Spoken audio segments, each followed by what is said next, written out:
Hi, I'm Jordan Kushner, and this is my explanation of the Pancakes Bill Lab for Professor Al-Naji's Intro to C++ class.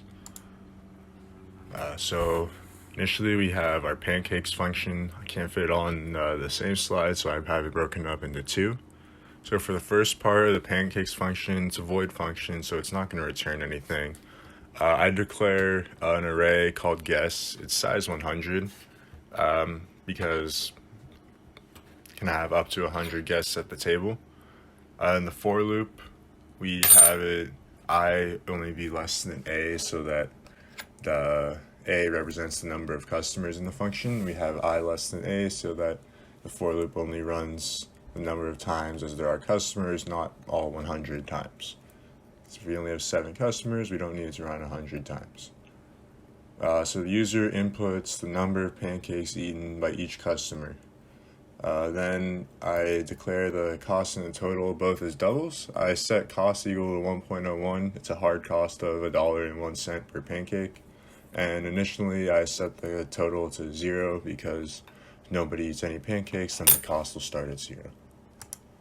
But for the second half of the pancakes function, first I just have a little header display that just says the person number, the pancakes eaten, and the cost. Underneath it'll be the actual results. The for loop is what's going to go in and print the results. So it'll print out person and then the proper person number. It'll print the number of pancakes they ate, followed by the word pancakes. And then it'll print the cost for themselves. So the cost $1.01 times the number of pancakes they ate. Each time the for loop goes through, it'll add the individual cost to the total, making it a running total, and at the end of the for loop, it'll display the total cost for the table.